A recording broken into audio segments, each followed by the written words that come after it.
யாமறிந்த புலவரிலே கம்பனை போல் வள்ளுவர் போல் இளங்கோவை போல் பூமிதனில் யாங்கனுமே பிறந்ததில்லை என்று சொல்லி தராசில் ஒரு பக்கம் கம்பனையும் இன்னொரு பக்கம் இளங்கோவையும் தராசின் நீதி முள்ளாக வள்ளுவனை அமர்த்தி அழகு பார்த்த பாரதிக்கும் அறம் சொல்லிக் கொடுத்த வள்ளுவனுக்கும் வந்திருக்கும் அனைத்து அறிஞர் பெருமக்களுக்கும் அன்னை தமிழுக்கும் என் அன்பான வணக்கம். திருக்குறள் என்பது அறமே, இதுதான் எனக்கு கொடுக்கப்பட்டுள்ள தலைப்பு. திருக்குறள் அறம் என்பதில் எந்த சந்தேகமும் இல்லை. அது ஏன் என்பதுதான் நாம் இப்பொழுது பார்க்க போகிறோம். அறம் முதலில் அப்படி என்றால் என்ன? அன்பாக இருத்தல், நேர்மையின் வழி நடந்தல், இனிய சொற்களை குறள் என்று அடுக்கிக் கொண்டே போகலாம். அறத்துக்கு நிகரான சொல் எந்த மொழியிலும் இல்லை என்பதுதான் ஆய்வாளர்களின் அப்படிப்பட்ட ஒரு புனிதமான சொல்தான் அறம். அந்த புனிதத்தை எழுதியதால் தான் திருக்குறளை அறநூல் என்று போற்றி நாம் இன்றும் படித்து வருகிறோம். திருவள்ளுவர் திருக்குறளை மூன்றாக பிரித்திருக்கிறார். அறத்துப்பால், பொருட்பால், காமத்துப்பால். இதில் அறத்துப்பாலில் மட்டும்தான் அறத்தை பற்றி பேசியிருக்கிறாரா என்று கேட்டால் நிச்சயமாக இல்லை. அறத்துப்பாலில் ஒரு தனி மனிதனின் அறம் பேசப்படுகிறது. அன்பு, அடக்கம், ஒழுக்கம் என ஒரு தனி மனிதனுக்கு தேவையான அனைத்து அறத்தையும் பேசுவதுதான் அறத்துப்பால். உதாரணத்திற்கு, பொய் சொல்வது அறமா அறமற்ற செயலா? நீங்க சொல்லுங்க. பொய் சொல்வது அறமா அறமற்ற செயலா? அறமற்ற செயல், சூழ்நிலையை பொறுத்தது. இப்போ அறமற்ற செயல் அப்படின்ற பட்சத்துல, இப்போ ஒரு கொலைகாரன் கிட்ட இருந்து ஒருத்தன் தப்பிச்சு ஓடி வரான், வந்து நீங்க பாக்குற இடத்துல ஒளிஞ்சுக்கிறான். இப்ப அந்த கொலைகாரன் கிட்ட உண்மைய சொல்றது அறமா பொய் சொல்றது அறமா?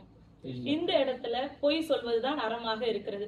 அப்ப எந்த இடத்துல நம்ம என்ன பண்ணணும் அப்படின்ற அறிவுரையை, அறத்தை நமக்கு அறத்துப்பாலில் போதிக்கிறார் வள்ளுவர்.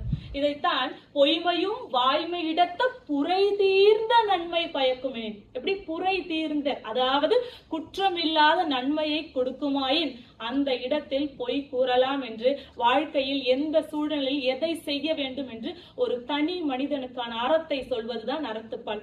இன்னும் சுருக்கமா சொல்லணும்னா, அழுக்காறு, அவா, வெகுளி, இன்னா சொல் நான்கும் இழுக்கா என்றது அறம். பேராசை, கோபம், பொறாமை, தீய சொற்களை சொல்லுதல், இவற்றையெல்லாம் தனித்து வாழ்வதுதான் ஒரு தனி மனிதனுக்கான அறம் என்கிறார் வள்ளுவர். சரி, இது அறத்துப்பால். பொருட்பாலில் கல்வி, கேள்வி, மருந்து, சூது என ஒரு சமூகத்திற்கான அறம் பேசப்படுகிறது. பிறப்புக்கும் எல்லா உயிர்க்கும் சிறப்போவா செய்தொழில் வேற்றுமையான். அதாவது இந்த பூமியில் பிறந்த எல்லா உயிர்களும் சமம், எல்லாருக்கும் எல்லாமும் கிடைக்க வேண்டும் என்ற சமத்துவத்தை, சமூக அறத்தை பேசுவதுதான் பொருட்பால். அடுத்து காமத்துப்பால்.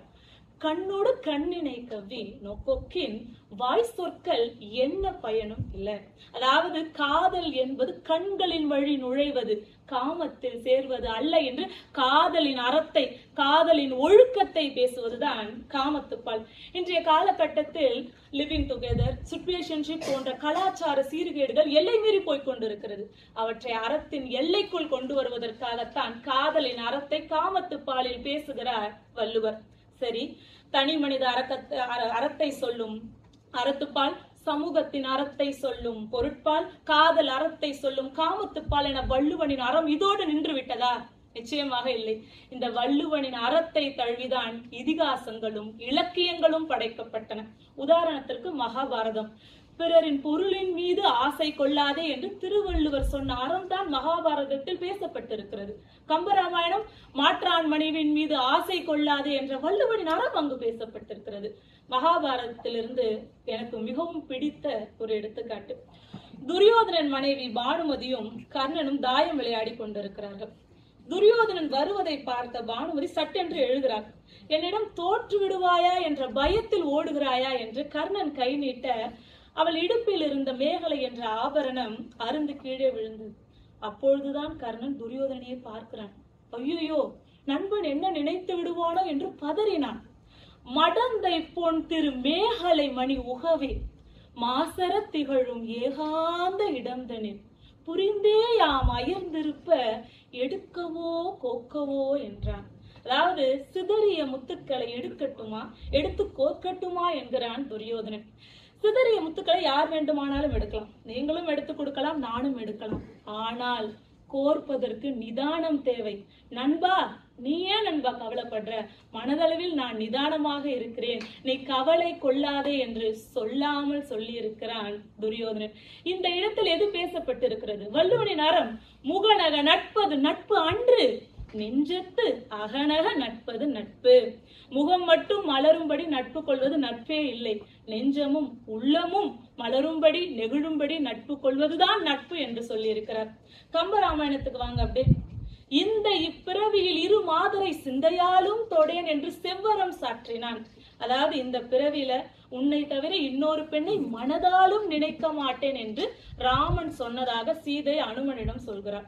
இந்த இடத்தில் நாம் கவனிக்க வேண்டிய சொல் மனதாலும். ஏனென்றால் ஒரு அறமற்ற செயலை பார்க்க கூடாது என்றால் கண்ணை மூடிக்கொள்வோம், கேட்க கூடாது என்றால் காதை மூடிக்கொள்ளலாம், பேசக்கூடாது என்றால் வாயை மூடிக்கொள்ளலாம். மனதை எப்படி கட்டுப்படுத்துவது? அந்த மனதை கட்டுப்படுத்துவதுதான் அறம் என்று சொல்கிறது அந்த காட்சி. அந்த காட்சியின் அறம் எங்கிருந்து கடன் வாங்கப்பட்டது? வள்ளுவனிடமிருந்து. மனத்துக்கண் மாசிலன் ஆதல் அனைத்து அரண் ஆகுல நீரப்பிற. மனதால் நீ குற்றமற்றவனாக இருந்தால் அதுதான் அறம், மற்றவையெல்லாம் வீண் ஆரவாரங்கள் என்கிறார் வள்ளுவர். இப்படி தனி மனித அறம், சமூக அறம், காதல் அறம், இதிகாசங்களில் அறம், இலக்கியங்களில் அறம் என வள்ளுவனின் அறத்தில் தான் இந்த உலகமே சுற்றி கொண்டிருக்கிறது. அணுவை துளைத்தேள் கடலை புகட்டி குறுகத்தரித்த குரல் என்றால் அவை. இங்கு அணு என்பதுதான் அறம். அந்த அறத்தை பிளந்துதான் 1330 குறளையும் உள்ளடக்கி நமக்கு அரணாக படைத்திருக்கிறார் வள்ளுவர். அறம் இல்லாத செயல் அர்த்தமற்றது. திருக்குறள் அறத்தை போதிப்பதால் தான் இன்றும் திருக்குறள் நமக்கு அடையாளமாகவும் வரலாறாகவும் வாழ்வியலாகவும் இருக்கிறது என்று சொல்லி நல்வாய்ப்பிற்கு நன்றி கூறி விடைபெறுகிறேன்.